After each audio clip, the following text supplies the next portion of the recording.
स्वागत है आप सभी का हमारे चैनल हिंदी नेट एक्सप्रेस पे। आज के इस वीडियो में हम लोग बात करेंगे कहानी लाल पान की कहानी। हमने पिछले वीडियो में हम लोगों ने पढ़ चुका था। आज के इस वीडियो में हम लोग लाल पान की बेगम कहानी को शॉर्ट नोट्स के माध्यम से देखेंगे और सीखेंगे कि कैसे शॉर्ट नोट्स बनाना चाहिए यूजीसी नेट के लिए हम लोगों को। यह जो है आप लोग देखिए और सीखिए कि किसी कहानी का शॉर्ट नोट्स यूजीसी नेट के एग्ज़ाम के लिए कैसे बनाना चाहिए। ठीक, आइए वीडियो को शुरू करते हैं। देखिए, लाल पान की बेगम कहानी, इसके लेखक जो हैं फणीश्वर नाथ रेणु हैं।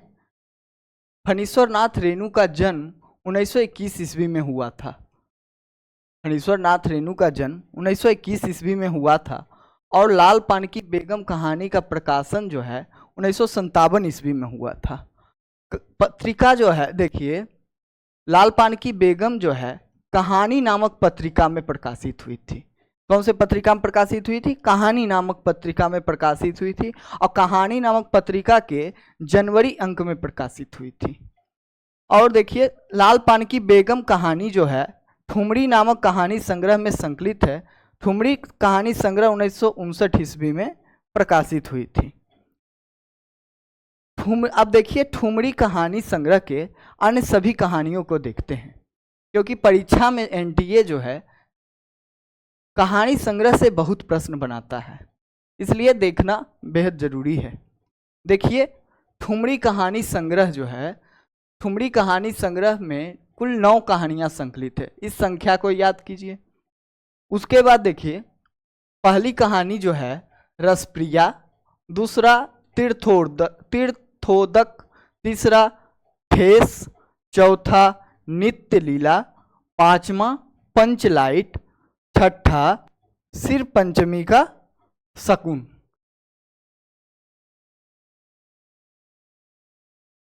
सातवां देखिए तीसरी कसम अर्थात मारे गए गुलफाम कहानी है।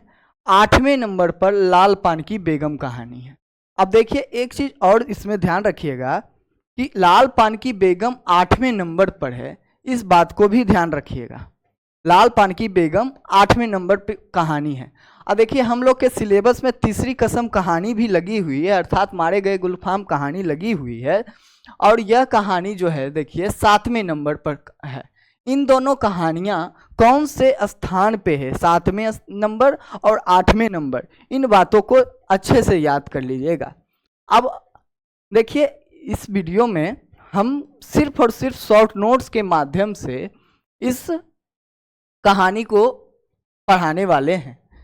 आप लोग अगर कहानी नहीं पढ़े हैं तो शायद यह वीडियो देखने से पहले आपको मेरी लाल पान की बेगम, जिसमें लाइन बाय लाइन मैंने कहानियाँ पढ़ाई हैं, उस वीडियो को देखना चाहिए। आप लोग जाइए पहले कहानी लाल पान की, अगर आप लोग पहले से एक रीडिंग भी किए हुए हैं कहानी को तब तो कोई दिक्कत नहीं। अगर आपकी लाल पान की बेगम कहानी एक भी रीडिंग नहीं है तो आप जाइए पहले मेरे लाल पान की बेगम कहानी जो मैंने पढ़ाया है उसको देखिए, उसके बाद आप शॉर्ट नोट्स के माध्यम से इस कहानी को पढ़िए।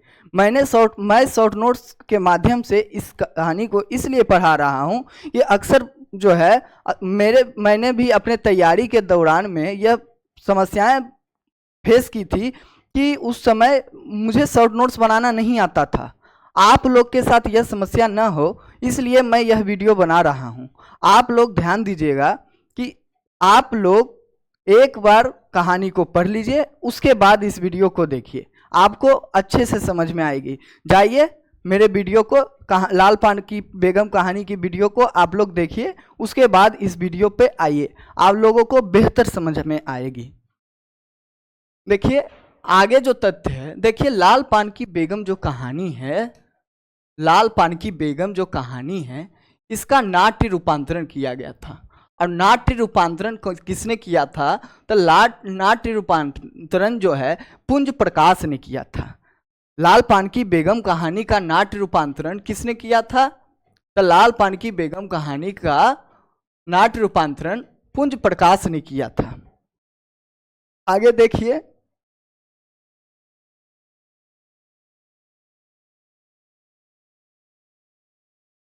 और इस नाटक का देखिए, जिस नाट्य रूपांतरण इस कहानी का किया गया, और जब नाट्य रूपांतरण हो गया उसके बाद जो है शारदा सिंह के नाटक का जो है शारदा सिंह के निर्देशन में पटना के कालिदास रंगालय में मंचित हुआ था। यह कहानी जो है इसका नाट्य रूपांतरण करने के बाद पटना के जो है कालिदास रंगालय में मंचन किया गया। इस नाटक का, लाल पान की बेगम नाटक का मंचन कहाँ हुआ? पटना में हुआ। ठीक, याद रखिएगा, इन सभी तथ्यों को याद रखिएगा अच्छे से। लाल पान की बेगम का मतलब देखिए, लाल पान की बेगम जो है ताश का एक पत्ता होता है, ताश का एक पत्ता रहता है लाल पान की बेगम, जिसकी की एक विशेष महत्ता रहती है पत्तों में। अब देखिए इस कहानी के जो है विषय को देखते हैं। लाल पान की कहानी का विषय क्या है? क्योंकि अक्सर एनटीए विषय से प्रश्न बनाता है। हालांकि आप लोग जब कहानी को 1, 2 बार 3 बार पढ़ लीजिएगा, उसके बाद विषय में किसी तरह से एनटीए प्रश्न बना के पूछे, आप लोग कहानी के विषय को सही कर लीजिएगा। आपका बस 2 से 3 बार पढ़ा होना चाहिए। उसके बाद देखिए, और देखिए शॉर्ट नोट्स क्यों बनना चाहिए। शॉर्ट नोट्स देखिए रिवीजन के लिए शॉर्ट नोट्स बेहद जरूरी है। आप एग्जाम से एक दिन पहले जो है आप कहानी को, सारी कहानी, सारे नाटक, इतनी बड़ी सिलेबस है हिंदी साहित्य में, सबको नहीं पढ़ सकते हैं। इसलिए जो है आप लोग इस पे शॉर्ट नोट्स पे बेहद काम कीजिए, शॉर्ट नोट्स जरूर बनाइए। आपको कम समय में अगर सिलेक्शन लेना है तो इसका करना, शॉर्ट नोट्स बनाना बेहद ही जरूरी है। अब देखिए विषय को देखिए, कहानी के विषय को देखिए। कहानी का विषय है देखिए, यह कहानी जो है ग्रामीण जीवन, यह कहानी ग्रामीण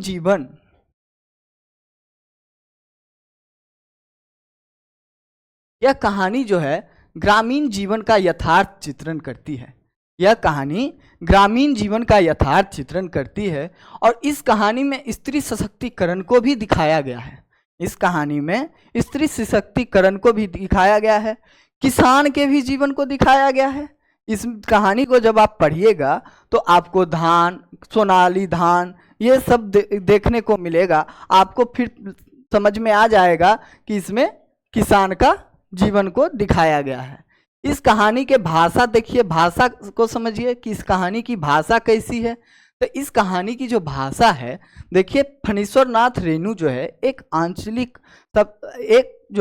आंचलिक उपन्यास लिखे हैं, मैला आंचल। वह हम लोग के सिलेबस में भी लिखा हुआ है। उस उपन्यास की भी भाषा जो है इससे ही मिलती जुलती आंचलिक, इनकी भाषा जो है लोक भाषा रहती है। इनकी भाषा लोक भाषा रहती है। इनकी भाषा कैसी रहती है? लोक भाषा रहती है, आम जन की भाषा रहती है। और इस कहानी में देखिए कहीं कहीं अंग्रेजी शब्द का भी प्रयोग देखने को मिलता है। इस कहानी को आप जब पढ़िएगा तो आपको मुहावरे और लोकोक्तियाँ देखने को भी मिलेगी। इस कहानी में आगे नाथ न पीछे पघा जैसे मुहावरे भी हैं। इस कहानी में आपको गाली भी देखने को मिलेगा। फणीश्वर नाथ रेणु ने इस कहानी में गाली शब्द का भी प्रयोग किया है, जैसे पतुरिया, उत्खौकी, ये सभी गालियां हैं जो कि फणीश्वर नाथ रेणु ने इस कहानी में प्रयोग किया है। अब देखिए इस कहानी के पुरुष पात्र को देखिए। इस कहानी के आप पुरुष पात्र को देखिए। अब पुरुष पात्र में जो है आप देखिए,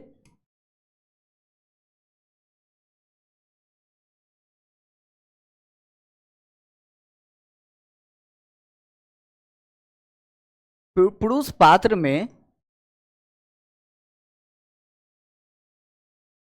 बिरजू, सबसे पहले बिरजू का पूरा नाम बिरजमोहन है।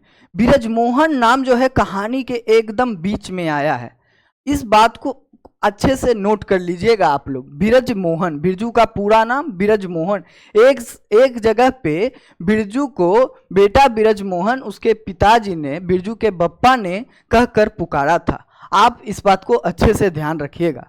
उसके बाद बिरजू का जो उम्र है 7 वर्ष है। देखिए एनटीए का जब आप पीवाईक्यू देखिएगा तो उम्र से वो काफ़ी कथन को प्रश्न बनाता है, तो उम्र याद रखिएगा। उसके बाद देखिए बिरजू जो है इसमें एक जगह जो है सिद्धू की बहू जो रहती है वह जो है बिरजू की माँ से कराही मांगकर ले जाती है। बिरजू की माँ फिर जो है बिरजू को कहती है जाओ सिद्धू की माँ से कराही वापस लेके आओ। तो बिरजू जो है कढ़ाही वापस लेके आता है और उस कढ़ाही को ऐसे उल्टा करके अपने सर पे रख लेता है और सबको दिखाता है, देखो पप्पा देखो मिलिट्री टोपी, देखो चंपिया देखो मिलिट्री टोपी, अपनी बहन को अपने पिताजी को इस तरह से कर कर के दिखाता है और कढ़ाही को मिलिट्री टोपी कहता है। देखिए इन सभी चीज़ों पे मैं इसलिए जोर दे रहा हूं कि आजकल एनटीए बहुत ही डीप से प्रश्न बनाने लगा है, तो एक भी तथ्य को छोड़ने का प्रयास मैंने इस शॉर्ट नोट्स में नहीं किया हूं। आप भी बिल्कुल नहीं कीजिएगा, खासकर कहानी, निबंध और नाटक में एक तथ्य पे आपका ध्यान रहना चाहिए, क्योंकि एनटीए बहुत ही डीप से अब प्रश्न बनाने लगा है। आगे देखिए बिरजू के बप्पा, बिरजू के बाद बिरजू के बप्पा पात्र हैं। बिरजू के पप्पा जो हैं, बिरजू के बप्पा जो हैं, बिरजू के बप्पा को जो है गोबर गणेश बिरजू की माँ कहती है। एक जगह देखिएगा कहानी में बिरजू की माँ जो है बिरजू के बप्पा के लिए गोबर गणेश शब्द के माध्यम से संबोधित करती है। इस बात को ध्यान रखिएगा। उसके बाद देखिए अगले पात्र को देखिए। अगले पात्र जो हैं देखिए बाबू साहब। बाबू साहब जो रहते हैं देखिए सर्वे सेटलमेंट वाले रहते हैं। बाबू साहब कौन रहते हैं इस कहानी में? सर्वे सेटलमेंट वाले रहते हैं। उसके बाद देखिए बाबू साहब का बड़ा लड़का रहता है। बाबू साहब का बड़ा लड़का का इस कहानी में सिर्फ इतना आया है कि जब सर्वे के समय बिरजू के बप्पा ने जमीन हासिल करने का प्रयास किया तो ये बाबू साहब का बड़ा लड़का जो है बिरजू के बप्पा का घर जलाने का धमकी देता है, आग लगाने की धमकी देता है। इस बात को याद रखिएगा। उसके बाद अगले पात्र को देखिए। अगला पात्र है बाबू साहब का छोटा लड़का। छोटा लड़का जो है मीठा मीठा बोलकर, छोटा लड़का मीठा मीठा बोलकर बिरजू की माँ को अपने वो कन्विंस करना चाहता है, ठीक ना। मौसी मौसी कहकर जो है कन्विंस करना चाहता है, मौसी यह हमारे दादा परदादा का ज़मीन है, इसी के पैसे से मेरा पढ़ाई लिखाई चलता है, इसी के से जो पैसा आता है उससे मेरी पढ़ाई लिखाई होती है। इस तरह से बातें करता है छोटा लड़का बाबू साहब का। अगले पात्र को देखिए। अगला पात्र है हाकिम साहब हैं। एक हाकिम साहब हैं इस पात्र में। देखिए गौण पात्र हैं। गौण पात्रों को भी अच्छे से नोट कर लीजिएगा, क्योंकि एनटीए गौण पात्र को भी उठाकर दे सकता है और दे रहा है। गौण पात्रों को भी एनटीए पूछने लगा है। पहले सिर्फ मुख्य पात्र, पुराने पेपर जब देखिएगा तो पुराने पेपर में सिर्फ मुख्य पात्र को पूछता था, लेकिन अब जो है एनटीए गौण पात्र को भी पूछने लगा है। इस बात पे को आप अच्छे से ध्यान रखिएगा। अब हाकिम साहब जो रहते हैं यह मोहनपुर के रहते हैं। कहाँ के रहते हैं? मोहनपुर के रहते हैं। इस बात को भी आप ध्यान रखिएगा। उसके बाद एक जगह जो है जब कहानी को पढ़िएगा तब पंचकौड़ी कसाई का जिक्र आया है। पंचकौड़ी कसाई का जिक्र जो है बिरजू की माँ करती है। बागर बकरा से वो बहुत परेशान हो जाती है। बागर बकरा जो है कभी मिर्च खा जाता है, बहुत परेशान करता है। तो बिरजू की माँ तंग आकर कहती है कि तुझे मैं बागर बकरे को तुझे मैं जो है पंचकौड़ी कसाई के हवाले कर दूंगा। तो पंचकौड़ी कसाई जो है ये सब याद रखिएगा। बागर बकरा को बिरजू की माँ जो है पंचकौड़ी कसाई के हवाले करने वाली थी। उसके बाद अगले पात्र को देखिए। उसके बाद अगला पात्र जो है देखिए, अगला पात्र जो है भगत है। अब देखिए भगत पात्र का मैं जब शुरू में मैं तैयारी जब करता था तो भगत पात्र मुझे भी नहीं पता चला था कि भगत नामक पात्र भी इसमें है। शुरू में जब मैंने पढ़ाई किया था तो मुझे भी नहीं पता चलता था कि भगत नामक पात्र, मुझे 2 3 4 बार जब 5 बार कहानी पढ़ लिया तब जाकर पढ़ कर निकल जाता था, मतलब वो पता ही नहीं चलता था। तो शुरुआती दौर में ये सभी दिखते। तो मैंने जो चीज़ें बार बार करके, जितने बार बार मेहनत करके सीखी हैं, आप वो चीज़ें कम समय में सीखे। आज इस कंपटीशन के दौर में चीज़ें को जल्दी करना, आपके सिलेबस को कम समय में कंप्लीट करना बेहद ज़रूरी रहता है। रिवीजन के लिए शॉर्ट नोट्स बनाना भी ज़रूरी रहता है।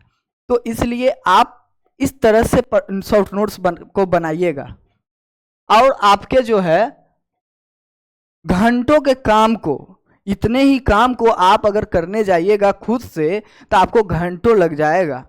2 3 घंटे तो कहीं नहीं गए आपको इस तरह से शॉर्ट नोट तैयार करने में। उस काम को आपको मैं उस काम को मिनटों में कर दिया हूँ। अब आप इस पीडीएफ को सीधे निकालिए और इसका रिवीजन कीजिए, बस हो गया। 1-2 बार कहानी को पढ़ लीजिए, उसके बाद इसी का रिवीजन कीजिए। डायरेक्ट इसका नहीं कीजिएगा, डायरेक्ट कीजिएगा आपको समझ में नहीं आएगा क्या लिखा हुआ है। जब आप 1-2 बार कहानी को पढ़ के इसका रिवीजन कीजिएगा तो आपको अच्छे से समझ में आएगा। अब देखिए अगला पात्र जो है भगत है। अगला पात्र जो है कौन है? भगत है। अब भगत जो ये है, भगत पात्र है। भगत पात्र के पास ही जो है वजन होता था, वजन करने वाला है। जब बिरजू के बप्पा कोई भी धान बेचने का होता था, कोई भी फसल बेचने का होता था, तो भगत के पास ही वजन करने जाते थे और वहीं से बेचते थे। ठीक, यहीं पे एक जगह जिक्र आया है कहानी में कि बिरजू की माँ कहती है कि वहाँ वजन करने को गए बप्पा ने, और वहाँ से पैसे लेके सीधे बैल हट्टा चले गए बैल खरीदने के लिए। मुझे नमरी लोट भी देखने को नहीं नसीब ना हुआ। इस तरह से बिरजू की माँ एक जगह कहती है इस कहानी में। ठीक, अब यह भगत कौन है? तो वजन करने वाला है, इस बात को याद रखिएगा। उसके बाद देखिए एक पात्र है जंगी। जंगी नाम का एक पात्र है। देखिए इस कहानी में एक स्त्री पात्र है, जंगी की पुतोहू। उसका नाम नहीं दिया हुआ है लेकिन वह बहुत ही मुख्य पात्र है। उसी का ससुर है जंगी। जंगी जो है उसी का ससुर है। और जंगी जो है एक दागी चोर रहता है, इस बात को भी ध्यान रखिएगा। जंगी कौन रहता है? एक दागी चोर रहता है। और रंगी जो है रंगी जो है एक लठैत रहता है। और रंगी जो है इसी जंगी का बेटा रहता है। रंगी इसी जंगी का बेटा रहता है और वह लठैत रहता है। एक फिर देखिए अगले पात्र को लरेना खवास। देखिए इसमें आपको लरेना खवास शब्द जो मैं यहाँ पे लिखा हुआ हूँ, जब आप कहानी को पढ़िएगा तो खवास शब्द लरेना के साथ बस एक जगह दिखा है। लरेना खवास का घर, ऐसे करके एक कथन है, वहाँ से मैं लिया हूँ। हर जगह आपको जो है देखने को बस इतना मिलेगा, लरेना की बीवी, लरेना की बीबी, लेकिन लरेना का पूरा नाम लरेना खवास है। इस बात को आप बिल्कुल अच्छे से ध्यान रखिएगा। लरेना खवास पूरा नाम याद रखिएगा लरेना का। अब आगे देखिए, आगे जो है स्त्री पात्र है। अब स्त्री पात्र को देखिए, लाल पान की बेगम कहानी के स्त्री पात्र को देखिए। स्त्री पात्र में देखिए बिरजू की माँ है, सर्वप्रथम बिरजू की माँ है। उसके बाद बिरजू की बहन जो है चंपिया है। बिरजू की बहन चंपिया है। चंपिया का उम्र जो है 10 वर्ष है इस कहानी में। इस कहानी में चंपिया का उम्र 10 वर्ष दिया हुआ है। उसके बाद देखिए जंगी की पुतोहू है। जंगी की पुतोहू है। जंगी की पुतोहू जो रहती है, इस कहानी में जंगी की पुतोहू के लिए मुंहजोड़ शब्द का प्रयोग किया हुआ। मुंहजोड़ का मतलब है लड़ाकू रहती है। अब जंगी की पुतोहू की एक और विशेषता है कि वह जो है बीड़ी पीती है। जंगी की पुतोहू देखिए बीड़ी पीती है। अब आगे देखिए, अब अभी तक हम लोगों ने कहानी के विषय, पात्र और कहानी से संबंधित कुछ तथ्य को हम लोगों ने देखा है। अब कहानी के बीच से देखिए कौन कौन से तथ्य इंपॉर्टेंट है उसको देखते हैं। अब देखिए आगे बढ़ते हैं, आगे देखिए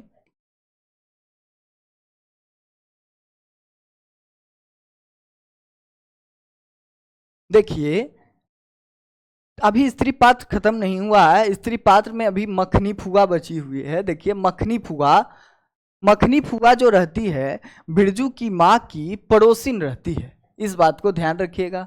और मखनी फुआ जो है तंबाकू पीती है। बीड़ी कौन पीती है? जंगी की पुतहू। और तंबाकू कौन पीती है? मखनी फुआ पीती है। उसके बाद देखिए सहुआन जो है, सहुआन जो है दुकान वाली रहती है। इसी के पास जो है चंपिया छोवा गुड़ लाने को जाती है। उसके बाद देखिए सिद्धू की बहू रहती है। सिद्धू की बहू ने ही बिरजू की माँ से, इसके बारे में याद रखिएगा, बिरजू की माँ से कड़ाही मांग कर ले गई थी। सिद्धू की बहू जो है बिरजू की माँ से कड़ाही मांग कर ले गई थी। उसके बाद देखिए लरेना की बीवी है। लरेना के बीवी के बारे में याद रखिएगा। इसी लरेना का जो है मैं पूरा नाम लरेना ख्वास पीछे पुरुष पात्र में मैंने बताया था। लरेना की बीवी मेले साथ में जाती है। लरेना की बीवी मेले साथ में जाती है। उसके बाद राधे की बेटी सुनरी है। राधे की बेटी सुनरी है। सुनरी जो है जब कहानी अंत में पहुंचेगा आप देखिएगा, सुनरी जो है प्रश्न पूछती है बिरजू की माँ से कि बैलगाड़ी में जगह है क्या, मैं भी चलूं मेला देखने, बलरामपुर का नाच देखने। तो सुनरी जो है वह कहती है, राधे की बेटी सुनरी प्रश्न पूछती है। सुनरी याद रखिएगा पात्र। और सुनरी किसकी बेटी है इस बात को भी याद रखिए, राधे की बेटी है। अब आगे देखते हैं, आगे देखिए। अब कहानी आ गया। अब कहानी के अंदर से कथन तथ्य सब भी चीजों को देखते हैं। देखिए कहानी शुरू हो चुका है। कहानी में देखिए अब सबसे कहानी के शुरुआत में ही क्यों बिरजू की माँ नाच देखने नहीं जाएगी क्या। देखिए इस कथन को तो अच्छे से याद कर लीजिएगा क्योंकि पहला कथन यही है। और यह कथन जो है मखनी फुआ का कथन है। यह कथन किसका है? तो मखनी फुआ का कथन है। और कहानी की शुरुआत यहीं से होती है। कहानी की शुरुआत जो है यहीं से होती है। ठीक, कहानी की शुरुआत यहीं से होती है। अब आगे देखिए, बागर बकरा जो रहता है, पीछे हम लोगों ने बागर बकरे के बारे में पढ़ा था, देखा था। पंचकसौरी के हवाले कर रही थी बिरजू की माँ बागर के बकरे को। वही बागर का बकरा है। बागर का बकरा जो है घर के पिछवाड़े में, बिरजू के माँ के का जो घर रहता है उसके पिछवाड़े में मिर्च की फूली हुई गाछ थी, उसको खा गया था, कलेवा कर गया था। कलेवा का मतलब होता है चरना। और इसी को जो है पंचकौड़ी के कसाई के हवाले बिरजू की माँ करने जा रही होती है। आगे देखिए, एक मुहावरा देखिए, इसमें बहुत ही महत्वपूर्ण है। इस मुहावरे को जरूर याद रखिएगा, एनटीए कभी भी इससे प्रश्न बना सकता है। मुहावरा जो है देखिए, आगे नाथ न पीछे पगहा। आगे नाथ न पीछे पगहा, इसका अर्थ होता है किसी तरह की जिम्मेदारी का न होना। इसका अर्थ, इस मुहावरे का क्या अर्थ होता है? किसी तरह की जिम्मेदारी का न होना। किसी तरह की जिम्मेदारी का न होना। आगे देखिए, इस कहानी में एक नीम के पेड़ का जिक्र आता है। इस बात को भी याद रखिएगा, नीम का पेड़। ऐसे छोटे छोटे तथ्यों से घबराइएगा नहीं कि क्या मैं लिख दिया हूं। अब एनटीए इसी तरह का प्रश्न बना रहा है, आपको लिखना पड़ेगा, हर तथ्य को लिखना पड़ेगा। नीम के पेड़ के पास ही पनभड़ियाँ जो है पानी भरने के लिए जाती है। नीम के पेड़ के पास ही पनभड़ियों जो है पानी भरने के लिए जाती है। इस बात को याद रखिएगा। उसके बाद याद रखिएगा कि 8 दिन पहले से गली गली में, 8 दिन पहले से ही जो है गली गली में बिरजू की माँ सबको बता रही होती है कि बलरामपुर का नाच देखने जाएंगे, बलरामपुर का नाच देखने जाएंगे। 8 दिन पहले से ही बता रही होती है। इस बात को ध्यान रखिएगा। बलरामपुर का नाच। इस उसके बाद देखिए जंगी की पुतोहू, जंगी की पुतोहू जो है, देखिए जंगी की पुतोहू जो है 3 महीने पहले, जंगी की पुतोहू जो है 3 महीने पहले गौना कराकर आई है। जंगी की पुतोहू 3 महीने पहले गौना कराकर आई है। उसके बाद इस कहानी में एक अफवाह के बारे में बताया गया है। भक भक बिजली बत्ती, भक भक बिजली बत्ती, एक अफवाह के बारे में जिक्र आया है। यह अफवाह जो है बिरजू के माँ के लिए गांव की जलनडाहियों ने फैलाया था। ऐसा मैं नहीं कह रहा हूं, ऐसा इस कहानी में लिखा हुआ है।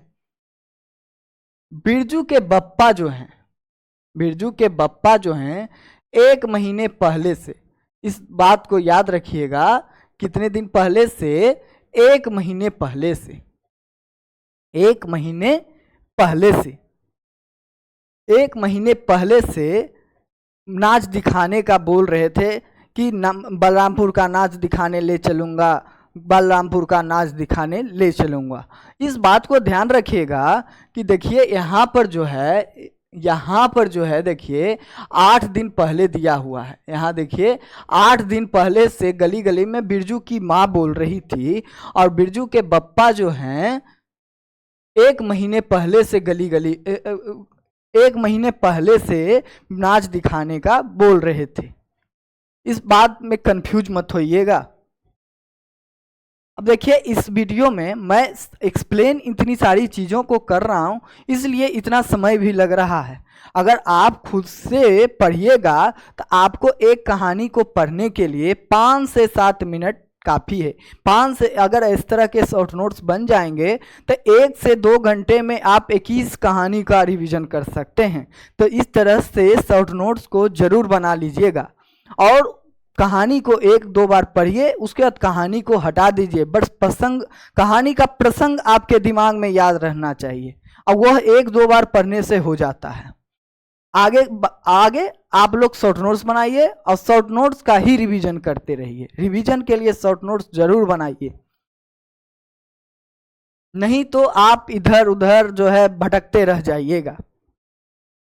आगे देखिए बायोस्कोप का गीत। बायोस्कोप का गीत फिल्मी गीत को कहते हैं।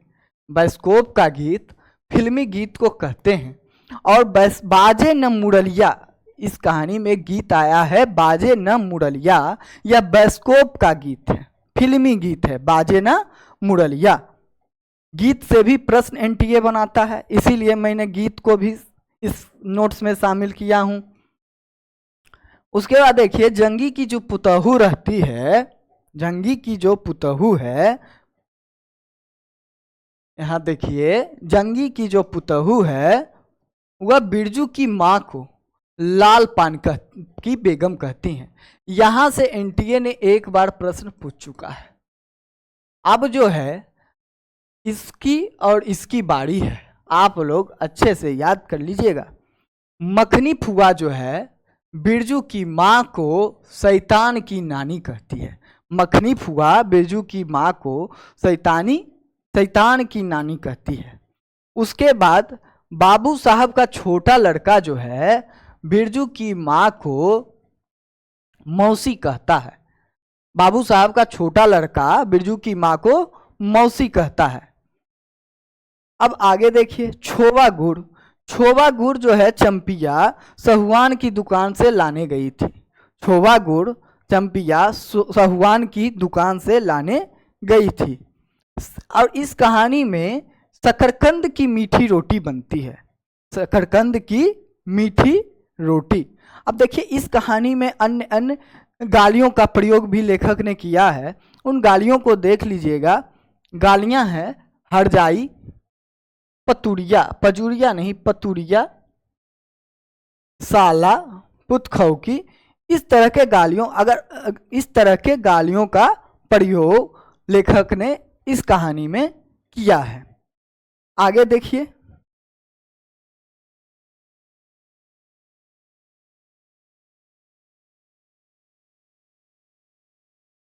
देखिए इस कहानी में अलग अलग टोला का भी नाम आया है। इस कहानी में अलग अलग टोला का नाम आया है।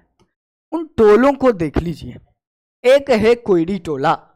कोयरी टोला का क्या संबंध है? कोयरी टोला जो है, बिरजू के बप्पा गाड़ी लाने जाते हैं। देखिए बिरजू के बप्पा के पास बैल रहती है और बैल गाड़ी जो होती है पीछे का हिस्सा, वह जो है कोयरी टोला में मांगने जाते हैं, लेकिन कोयरी टोला में गाड़ी नहीं मिलती है। फिर जो है मलदहिया टोली जाते हैं और मलदहिया टोली में गाड़ी उनको मिल जाती है। मलदहिया टोली में उनको गाड़ी मिल जाती है। और मलदहिया टोली में एक चीज़ यहाँ याद कर लिख लीजिएगा, मियाँ जान की गाड़ी, मियाँ जान की गाड़ी मिलती है, इसको नोट कर लीजिएगा। उसके बाद एक बबुआन टोला है। बबुआन टोला का क्या इसमें संबंध है, संदर्भ है? इस बबुआन टोला का संदर्भ यह है कि एक जगह कहानी में यह कहा गया है, देखो देखो बबुआन टोला के लोग चले जा रहे हैं नाच देखने जा रहे हैं। वही इसमें बबुआन टोला का संदर्भ है, नाच देखने जा रही थी। एक कुरमा टोली है। कुरमा टोली का जो है जंगी और रंगी रहता है, और जंगी की पुतहू, ये सभी जो जंगी की पुतहू देखिए ट्यूशन वाली है, क्योंकि वह स्टेशन के पास की रहने वाली है। जंगी की पुतहू जो है, इसमें नोट कर लीजिएगा, स्टेशन के पास के रहने वाली, स्टेशन के पास के रहने वाली है। उसके बाद देखिए बिरजू जो है इमली पर रहने वाले जिन बाबा को, जब लगता है उसे कि अब मेला तो आज देखने नहीं जा पाएंगे, तो वह इमली पर रहने वाले जिन बाबा से मनौती मांगता है और कबूलता है कि मैं आपको बैंगन चढ़ाऊंगा, मैं आपको बैंगन चढ़ाऊंगा, और वो भी अपने अपने हाथ से लगाया हुआ गाछ का पहला बैंगन चढ़ाएगा बिरजू जिन बाबा को। लेकिन आप लोग बस इतना लिख लीजिएगा, जिन बाबा बिरजू जो है इमली पर रहने वाले जिन बाबा से मनौती मांगता है और कबूलता है कि गाछ का पहला बैंगन चढ़ाएगा। आगे जो देखिए बिरजू की माँ जो है महावीर बाबा की मनौती अधूरी, जब बिरजू की माँ भी को भी लगने लगता है कहीं जो है मेरी कोई मनौती तो अधूरी नहीं रह गई, जो आज मेला देखने नहीं जा पा रही हूँ, तो वो भी याद करती है तो उसे याद आता है, आज भूल चूक माफ़ कीजिएगा बाबा, महावीर बाबा आपकी मनौती नहीं पूरी कर पाए, अधूरी रह गई, अगली बार दुगनी मनौती पूरी करेंगे। इस तरह से बिरजू की माँ भी महावीर बाबा की मनौती मांगती है। उसके बाद देखिए बिरजू के बप्पा ने देखिए 5 बीघा, इसको याद कर लीजिएगा, 5 बीघा जमीन हासिल की। बिरजू के बप्पा ने सर्वे जब हुआ था तो 5 बीघा जमीन जो है हासिल किए थे।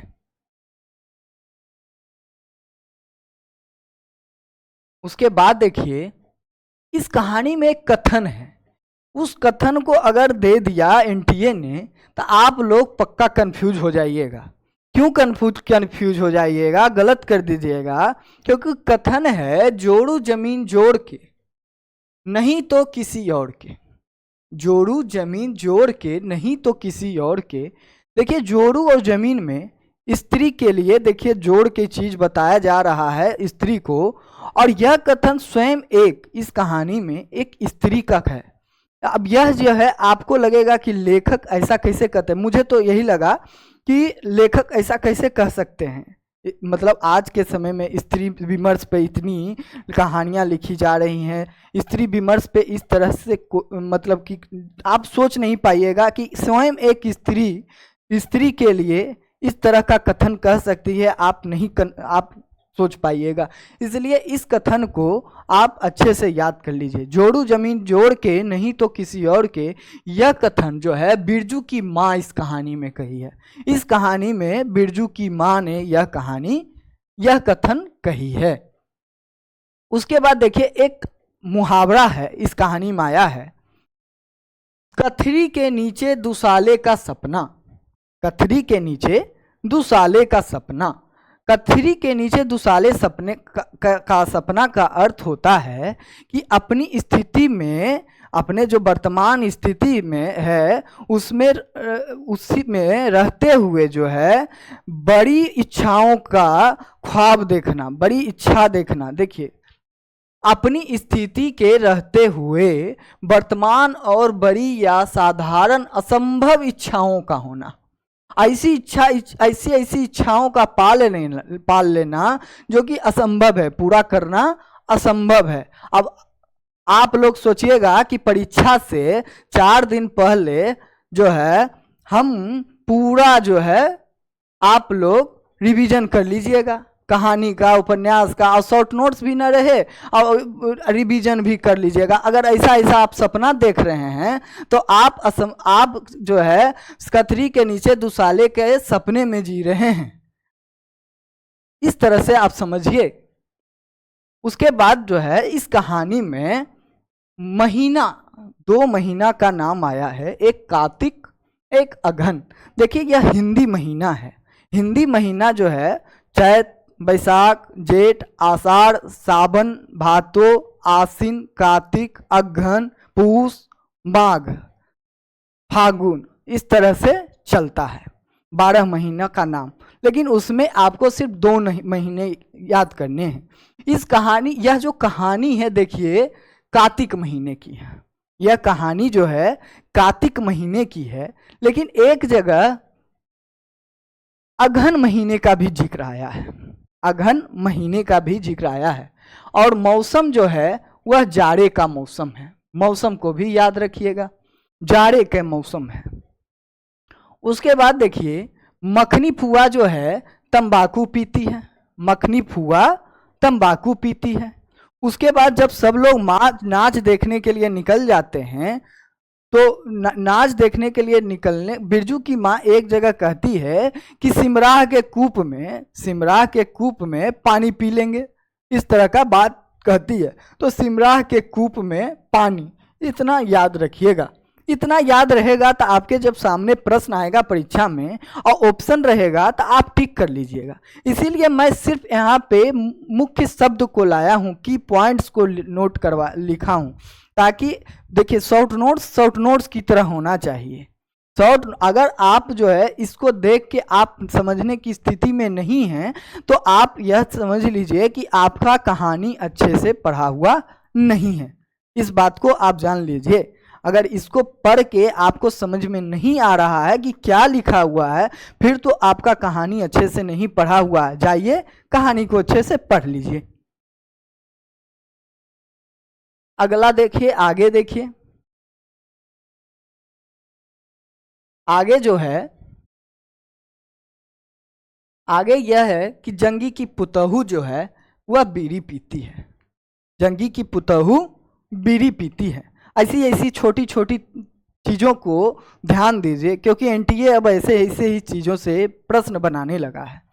उसके बाद अंत में, कहानी के अंत में एक गीत आता है, चंदा की चांदनी गीत जो है, जब सब लोग मेला बैलगाड़ी पर बैठ के बलरामपुर का नाच देखने के लिए जा रहे होते हैं तो उस समय जो है चंदा की चांदनी गीत गाती है चंपिया और सब लोग मिलके।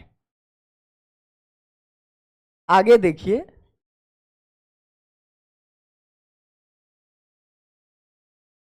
इस कहानी में जो है एक, यहाँ पे ध्यान दीजिएगा, मैं भी जब शुरू 1-2 बार पढ़ा था कहानी तो मुझे भी नहीं ये तथ्य मिला था, लेकिन जब बार बार कहानी को पढ़ चुका हूँ तो देखने को मिला, एक तथ्य ध्यान देने को मिला, वह है गुलाब बाग मेले। इस कहानी में एक मेले का और जिक्र आया है, गुलाब बाग मेले का जिक्र आया है। अब यहाँ से अगर एनटीए प्रश्न बना देगा फिर जो है लगेगा कि एनटीए कहाँ से प्रश्न बना देता है, क्या पूछ लेता है। तो देखिए गुलाब बाग मेले का ध्यान रखिए। अब गुलाब बाग मेले का क्या संदर्भ है उसको देखिए। गुलाब बाग मेले जो है, देखिए सहुआन जो है गुलाब बाग मेले जो है देखने को जाती है। अब गुलाब बाग मेले को जब देखने के लिए जाती है तो वह अपनी मखनी फुआ के लिए तंबाकू रख कर जाती है। अब बहुत कम तंबाकू रख कर गई थी, इसीलिए मखनी फुआ जो है सहुआन के बारे में साहुआन के इसके बारे में जो है मखनी फुआ ही ने इस कहानी में बताया है। मखनी फुआ के लिए तंबाकू रखकर जाती है। मखनी फुआ के लिए साहुआन तंबाकू रखकर गुलाब बाग मेले जाती है। उसके बाद देखिए इस कहानी के जब अंत में देखिएगा तो अंत में जो है बिरजू की माँ का एक कथन है। बिरजू की माँ कहती है कि ठीक ही तो कहा है उसने, बिरजू की माँ बेगम है, लाल पान की बेगम है। यह कथन किसका है? तो यह कथन जो है बिरजू की माँ का है। अब देखिए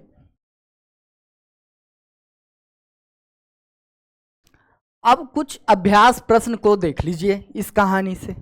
इस कहानी से मैंने एनटीए हूबहू एनटीए के पैटर्न पे 5 प्रश्न तैयार किया हूं। पांचों प्रश्न को देखिए और उसे खुद से करने का प्रयास कीजिएगा। देखिए प्रश्न है लाल पान की बेगम कहानी के संदर्भ में विचार कीजिए। और देखिए देखिए आगे देखिए इसमें जो है संदर्भ में विचार कीजिए। उसके बाद दिया हुआ है कि नीचे दिए गए विकल्पों में से सबसे उपयुक्त उत्तर का चयन कीजिए। सबसे उपयुक्त उत्तर का चयन कीजिए। केवल ए बी डी, केवल बी सी ई, केवल ए सी ई और केवल बी सी डी। अब देखिए इसके 5 कथन दिया हुआ है। 5 कथन में 3 कथन सही है और 2 कथन गलत है।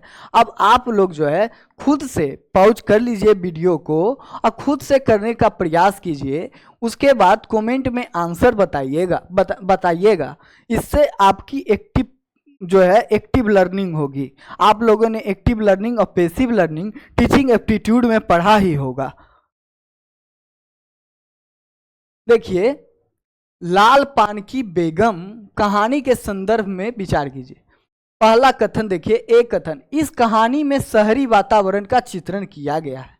अब बताइए इस कहानी में शहरी वातावरण का चित्रण किया गया है या ग्रामीण वातावरण का चित्रण किया गया है? अब इस तरह से यह कथन जो है गलत हो गया। दूसरा कथन देखिए, इस कहानी में गाली का प्रयोग किया गया है। पीछे 3-4 गाली पढ़े थे हम लोग अभी, तो इस कहानी में गाली का प्रयोग किया गया है। यह कथन जो है देखिए सही कथन है। तीसरा कथन देखिए, इस कहानी में कोयरी टोला, मलदहिया टोली, बबुआन टोला, कुरमा टोली। अब देखिए यहाँ पे एनटीए प्रश्न को गलत कर सकता है। इसमें तो यह कथन सही है, लेकिन यहाँ पे एनटीए बिल्कुल गलत प्रश्न बना सकता है। आपके सिलेबस का उपन्यास एक लगा हुआ है महिला आंचल का यादव टोला दे देगा, यादव टोला का नाम दे देगा।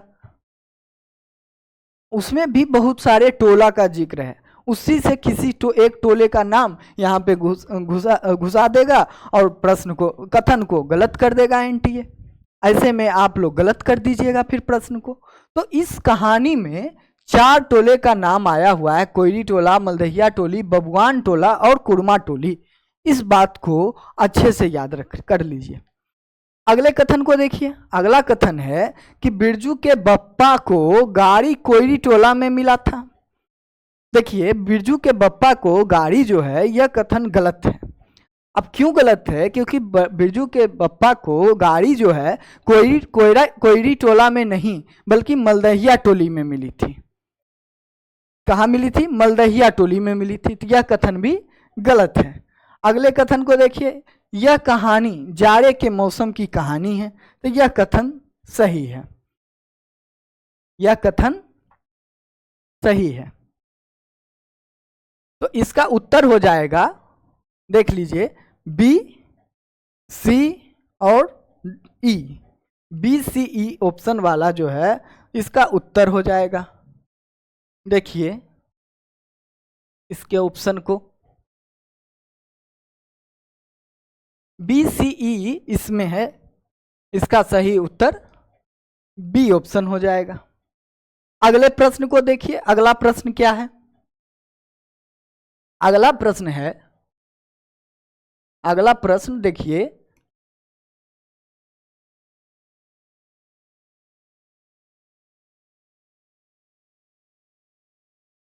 लाल पान की बेगम कहानी का पात्र नहीं है। नहीं पे फोकस कीजिएगा। देखिए मैंने प्रश्न जो है हूबहू एनटीए जैसा बनाने का प्रयास किया है।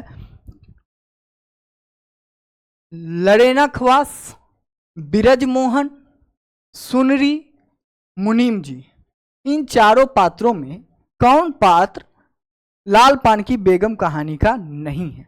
तो देखिए मुनीम जी जो हैं यह सही उत्तर होगा। इस कहानी के पात्र नहीं हैं। यह मुनीम जी तीसरी कसम कहानी में के गौण पात्र में हैं। आप पढ़िएगा जब तीसरी कसम तो उसमें एक गौण पात्र मिलेगा, मुनीम जी उसी कहानी के पात्र हैं। बाकी लरेना ख्वास, देखिए यहाँ पे ख्वास मैंने दे दिया है, लरेना ख्वास जो है इस कहानी का पात्र है। बिरज मोहन, बिरजू का ही पूरा नाम बिरज मोहन है, बिरज मोहन। उसके बाद मैंने दिया है सुनरी, जो कि राधे की बेटी रहती है। आप लोग सिर्फ राधे की बेटी सुनरी याद रखते हैं, लेकिन सिर्फ सुनरी भी कभी याद प्रश्न में बन सकता है। तो सुनरी। चौथा मुनीम जी, मुनीम जी जो है तीसरी कसम कहानी के पात्र हैं। अगले प्रश्न को देखिए। अगला प्रश्न देखिए, अगला प्रश्न है,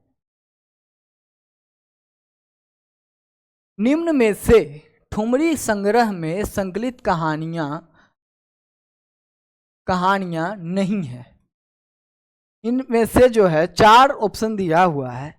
कौन सा ऐसा ऑप्शन है जो ठुमरी कहानी संग्रह में संकलित नहीं है? पीछे हम लोगों ने शॉर्ट नोट्स में ठुमरी कहानी संग्रह के सभी कहानियों को देखा है।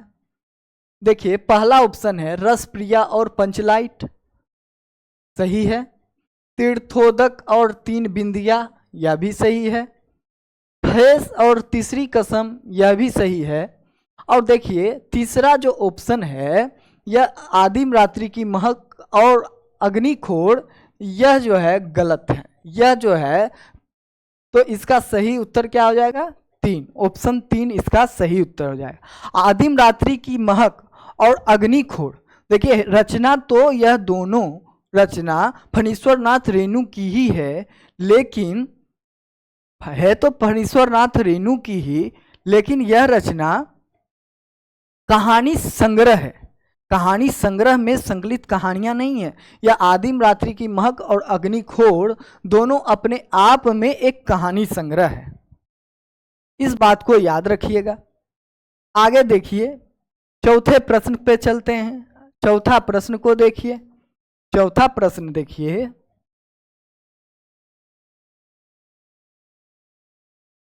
चौथा प्रश्न है, लाल पान की बेगम कहानी में गुलाब बाग मेले देखने कौन सा या सी पात्र जाता या जाती है? चंपिया, देखिए ए चंपिया, बी भगत, कौन सा पात्र जो है जाता है? ए चंपिया, बी भगत, सी सहुआन, डी हाकिम साहब। तो देखिए इसमें जो है सी ऑप्शन सही उत्तर है। सहुआन जो है वह गुलाब बाग मेले देखने को जाती है। उसके बाद अगले प्रश्न को देखिए, पांचवें प्रश्न को। पांचवा प्रश्न देखिए, पांचवा प्रश्न है, लाल पान की बेगम कहानी के संदर्भ में विचार कीजिए। और इसमें पूछा जा रहा है, इसमें पूछा जा रहा है नीचे दिए गए विकल्पों में से सही उत्तर का चयन कीजिए। किसका चयन कीजिए? सही उत्तर का चयन कीजिए।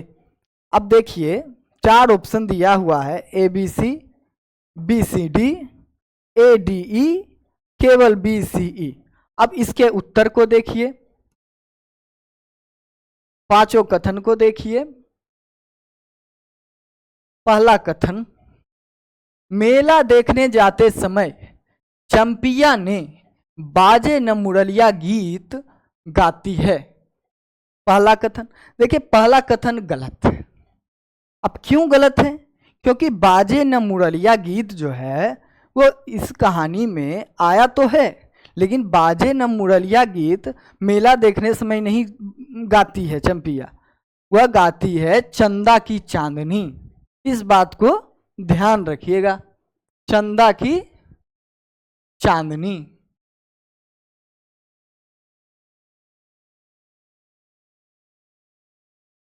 चंदा की चांदनी। दूसरे कथन को देखिए, इस कहानी में जाड़े के मौसम का जिक्र आया है। यह कथन सही है, जाड़े का मौसम आया है। अब यहीं पे एनटीए गलत प्रश्न बना देगा, लिख देगा कि बरसात का मौसम आया है, बरसात दे देगा, गर्मी दे देगा। सी कथन को देखिए, सी कथन है इस कहानी में आगे नाथ न पीछे पगहा मुहावरे का प्रयोग किया गया है। तो यह कथन भी सही है। हम लोगों ने आगे नाथ न पीछे पगहा का भी अर्थ देखा, मुहावरे भी देखे और उसके अर्थ भी देखे। एक और हम लोगों ने अभी देखा था पीछे मुहावरा, उसको कमेंट में लिखिए आप लोग कौन सा मुहावरा है, और आप लोगों पे, हम लोगों पे, सब पे फिट बैठता है। मैं भी एक आप लोगों की तरह ही हूँ, मैं अपने आप को कोई सर्वश्रेष्ठ नहीं समझता हूँ। मैं बहुत, देखिए मैं बहुत ज्ञानी नहीं हूँ, मैं ये नहीं कर रहा हूँ कि मैं बहुत ज्ञानी हूँ, मैं बहुत ज्ञानी नहीं हूँ, लेकिन मैंने 99 परसेंटाइल प्लस अंक यूजीसी नेट के एग्ज़ाम में प्राप्त किया है, तो मुझे पता है कि कैसे प्राप्त करना चाहिए। मैं एक नॉन आर्ट्स, मैं साइंस बैकग्राउंड का एक छात्र था। हिंदी पढ़ना मुझे स्टार्टिंग में बहुत ही बोरिंग लगता था, लेकिन फिर भी मैंने कैसे जो है 99 परसेंटाइल प्राप्त कर लिया। तो वो अगर मैंने प्राप्त किया तो सिर्फ और सिर्फ अपनी रणनीति के दम पर किया, और ऐसे ऐसे शॉर्ट नोट्स बना के मैंने पढ़ा, उसी के दम पे मैंने जो है 99 परसेंटाइल प्लस अंक को प्राप्त किया है। आप भी इस तरह से पढ़िए, अगर मैं कर सकता हूं तो आप भी कर सकते हैं। अगले प्रश्न को देखिए, अगले कथन को देखिए। अगला कथन है बिरजू का उम्र 7 वर्ष होता है। बिरजू का उम्र 7 वर्ष होता है। इस कहानी में बिरजू का उम्र 7 वर्ष ही रहता है। अब यहाँ पे एक अंक लगा देगा एनटीए, 17 कर देगा, हो गया गलत कथन। तो आपका सही कथन जब पता रहेगा तो आप कर लीजिएगा। तो यह कथन सही है। अंतिम कथन को देखिए, इस कहानी में हरामजादे नामक गाली का प्रयोग किया गया है। इस कहानी में हरामजादे नामक गाली का प्रयोग किया गया। देखिए, इस कथन को मैंने जानबूझकर यहाँ मैंने बनाया है, इसलिए बनाया है कि देखिए इस कहानी में गाली का तो प्रयोग किया गया है, इस कहानी में गाली का तो प्रयोग किया गया है, लेकिन हरामजादे नामक गाली का प्रयोग इस कहानी में नहीं किया गया।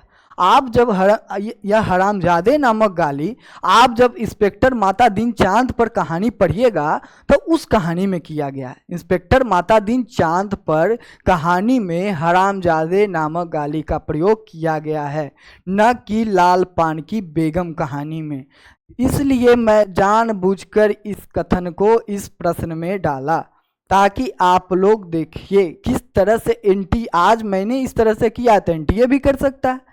एनटीए के पास तो पूरी टीम रहती है, बड़ी बड़ी टीम रहती है, बड़े बड़े प्रोफेसर रहते हैं, तो वो तो और ज़्यादा कंफ्यूज करेंगे आपको, और करते ही हैं। किस तरह लेवल का आप प्रश्न बनने लगा। आप जब PYQ देखिएगा तो पुराने प्रश्नों को देखिए, आज के प्रश्नों को देखिए। पहले जो है रचनाकार को पूछ लिया जाता था, आज के समय में जो है कहानी के एक एक छोटे छोटे तथ्य को उठा के पूछ लिया जाता है, छोटे छोटे बिंदुओं पर प्रश्न बना देता है, अंदर से डीप से एकदम प्रश्न बनने लगा है। तो इस लेवल का आपका तैयारी होना चाहिए। तो यह कथन जो है गलत है। क्यों गलत है? क्योंकि यह हरामजादे नामक गाली का प्रयोग इंस्पेक्टर माता दीनचांद पर कहानी में किया गया है। तो इसका सही उत्तर हो जाएगा B, C और D। देखिए B और C, D, B, C और D जो है किस ऑप्शन में है? B, C, D जो है ऑप्शन सेकेंड में है, ऑप्शन सेकेंड में है।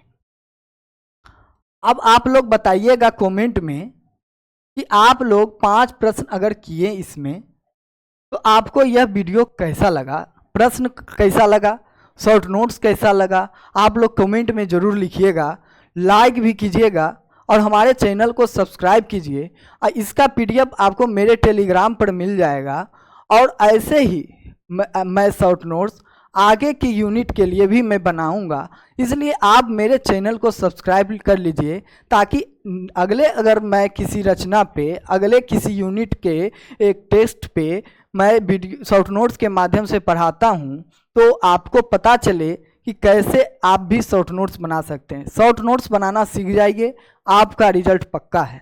शॉर्ट नोट्स बनाना आप सीख गए तो आपका रिजल्ट पक्का हो गया। तो आज के लिए इतना ही, मिलते हैं अगली वीडियो में। आज के लिए धन्यवाद।